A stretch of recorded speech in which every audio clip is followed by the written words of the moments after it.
Thank you very much for coming here today to listen to our expose of the Commonwealth report on the Pakistan general election of the 8th of February 2024. I will speak partly in English, and then towards the end we will make our observations in Urdu, because some friends from the international media are here.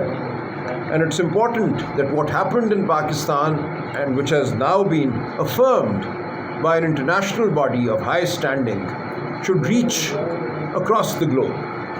This was a wholesale attack on the election that was held on the 8th of February 2024. And what we have always known since the evening of the 8th of February, those of us on the ground who contested the election, who observed the election here in Pakistan, knew that the election had been completely subverted. The will of the people of Pakistan had been completely subverted, and a fake system had been created on the basis of rigged results. Now that fact has been affirmed by this report that I have in my hands here. This is the report compiled by the Commonwealth Observer Group that visited Pakistan during and soon after the election of February 2024. Now we will make some comments about the delay in its publication. This report has still not been officially published, though it has been leaked and the Commonwealth Secretariat has accepted the validity of this report. All they've said is that they will be releasing it in a few days' time along with some other documents. So there is no dispute as regards the veracity, the correctness of this report. This is the report of the observer group set up by the Commonwealth. Now this report has an executive summary at the outset, about 4 or 5 pages. I would urge everyone, each one of you, to please read those 5 pages.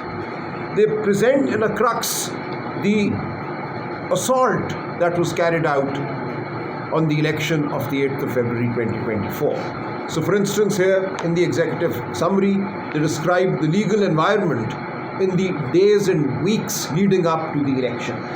You will all recall that the PTI was denied its election symbol, the bat, which had been PTI's election symbol for decades. That was taken away on the last day, the 13th of January 2024, which was the last day for the issuance of election symbols. And in a country like Pakistan with low literacy, taking away the election symbol of a party is to, in effect, negate the existence of that party. And that is exactly what was done on the last day for the issuance of election symbols. This report duly notes that. This report also duly notes the fact that before the 8th of February 2024, the polling day, Mr. Imran Khan was awarded, through ludicrous judicial proceedings that lasted 14 hours a day from 9 a.m. in the morning till 1 a.m. the next day in the night. He was awarded 3 convictions and sentences, the clear intent being to disillusion and dishearten the PTI voter. This report also points out that Mr. Nawaz Sharif, the head of the PMLN, was granted reprieve in extraordinary circumstances. Convictions against him were set aside. The lifetime ban on him participating in the electoral process was lifted. All of this was happening in parallel. So while one party was being attacked, was being targeted, the other party and its leadership was being facilitated in every manner possible. So the report brings that out as the background to the election that was held on the 8th of February 2024. But despite all this, on the 8th of February, the Pakistani nation roared back. It came out in numbers that nobody had expected to vote for the Pakistan Tahreek-e-Insaf or the candidates put up by the PTI, who were wrongly described as independent candidates. They were, for every legal purpose, candidates of the PTI, and yet they were given the label of independent candidates. And that is why, even after all the rigging that happened, which is then described in great detail in this report, the PTI-backed independents emerged as the single largest party in Parliament. 93 MNAs, members of the National Assembly, were clearly PTI-backed or the alliance that the PTI had entered into with the Sunni Ittihad Council. They were backed by these parties, the combined. And obviously the vote was that of Mr. Imran Khan, the PTI. So 93 candidates declared their affiliation to the PTI soon after being elected as independent candidates.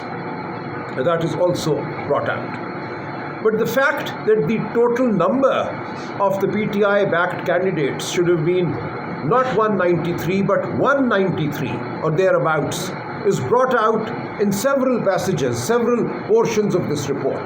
And I would draw your attention, everybody's attention in particular, to page 94 of this report. At page 94, there are two paragraphs with different headings. One of the paragraphs is headed Irregular Vote Totals on Form 45, and the next paragraph is titled Irregular Voter Turnout. I invite you all, I invite the Pakistani nation and everybody around the world who cares for democracy and who cares for stability in Pakistan to read this report very carefully, but in particular this page 94. What is it saying? What this page 94 brings out is two features of this rigged election that stare us in the face. The record that the Election Commission finally accepted as the record of the election, and which it put up on its website that anybody could have accessed till a couple of days ago. Now they might have taken it down after this report. But this is there for all to see at the Election Commission website. So what do you see there? You see for about 100 constituencies the following facts. The Forms 45 for every constituency, these 100 or so constituencies, show the votes polled at every polling station within a constituency by the competing candidates. So that is what the Form 45 is. It is a count of the vote polled by every candidate or each candidate at each polling station within a constituency. So what the report points out is that there are clear discrepancies in the manner in which this vote count has been compiled. So you can see clearly the overwriting, the cutting, and even where the overwriting and the cutting has been done somewhat well, a 1 has been turned into a 900. What has happened there is that the Form 45 and the Form 46 have become inconsistent. Now what is the Form 46? The Form 46 is the form that records the total number of ballots used up at a polling station.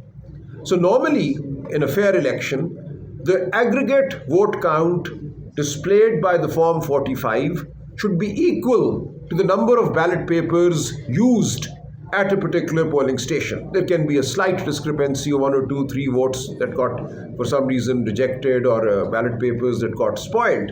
But the two numbers should be very close together, if not identical. So this report points out that in a very large number of constituencies, there is clear discrepancy between the Form 45 aggregate of the total number of votes polled and what the Form 46 for the same polling station is saying as regards the number of ballot papers used up at that polling station. Now this gives it all away. This tells you that the Form 45 was fraudulently manufactured, fabricated after polling had actually happened.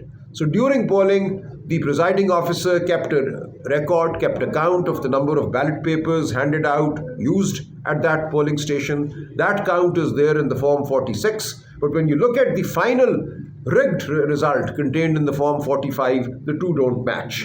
And this hasn't happened for 1 or 2 constituencies. This has happened for close to 100 constituencies. They move on to the next major mode of attack on the election. They note that in a very large number of constituencies, there are polling stations where the number of votes said to have been polled for the National Assembly is significantly higher than the number of votes polled at the same polling station for the Provincial Assembly.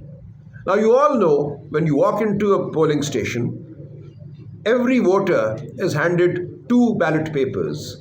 Each polling station serves as a polling station both for the National Assembly and for the Regional Provincial Assembly. So every voter is handed two ballot papers, one for the National Assembly and one for the Provincial Assembly. And invariably, everywhere, the voter will cast both the votes.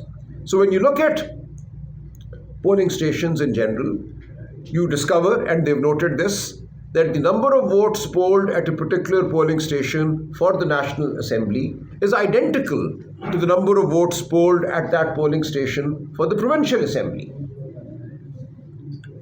Now, what has happened in about 100 constituencies here is as follows: that within the constituency, in each constituency for the National Assembly, there are roughly 430, 440 polling stations. These are large constituencies.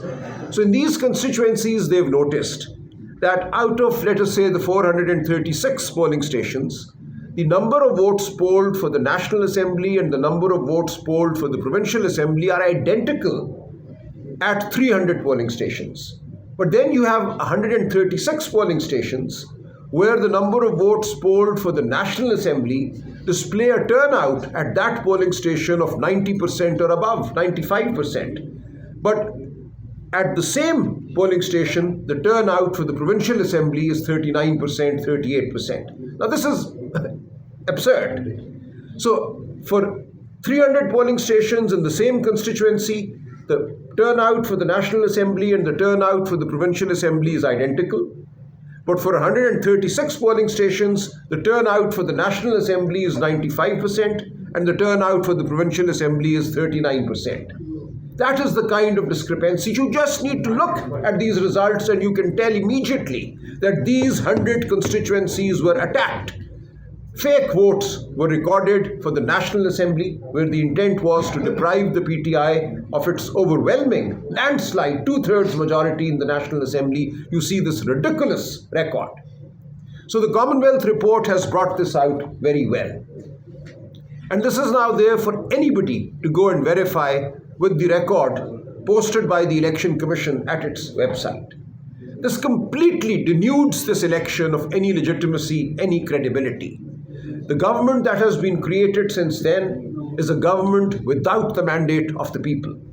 The parliament that has come into existence is a parliament that does not represent the will of the people. And the first law that this fraudulently elected parliament enacted was an amendment to the Election Act of 2017. And what was that amendment? On the 8th of February 2024, the Election Act 2017 said that after the election, all election disputes, like the ones that are now staring at us, would be decided by serving High Court judges acting as election tribunals. Now, the first law that this Assembly created as a result of this rigging passes is to say that the election tribunals will consist not just of serving High Court judges, but also such retired judges as the Election Commission may in its discretion appoint. This is the amendment immediately made, and the clear intent was to obstruct the path to justice, to obstruct the expose or the exposition of the fraud that had taken place. And what the Election Commission then proceeded to do was, it appointed persons who were PCO judges. Under General Musharraf's emergency in 2007, certain people were appointed judges and they were asked to take an oath under the then provisional constitutional order, which said that these judges would remain faithful to the person of Pervez Musharraf. Now, this provisional constitution order was subsequently declared void and a nullity by the Supreme Court of Pakistan, and these persons who had taken oath under the PCO to become judges were declared to never have been judges. The judgment of 2009 of the Supreme Court of Pakistan says that these persons who took oath under the PCO shall not be considered for any purpose whatsoever to have been judges of the High Court. They will not be allowed to use the word Justice Retired with their names, because they took oath under an illegal instrument, again, under an instrument that constituted a subversion of the Constitution. So what the Election Commission has done is, it has chosen those very people to become election tribunals. And since then, since 2024, a very large number of election petitions were filed by PTI candidates who had been defrauded.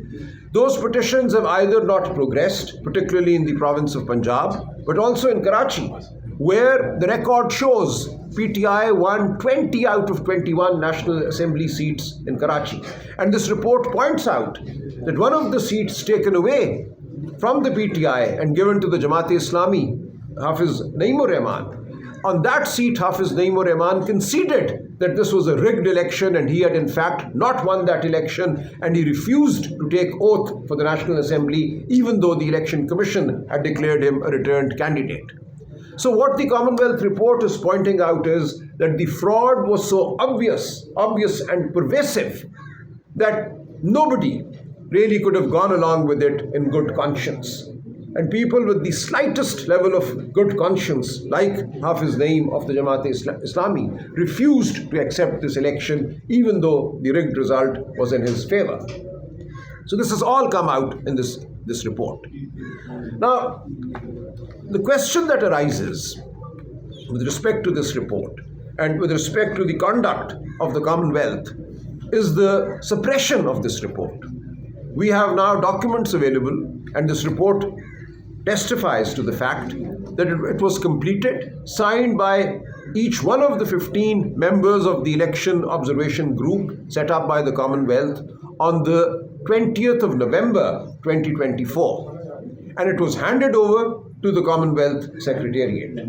Why was this report not published there and then? Even the November date was a delayed date.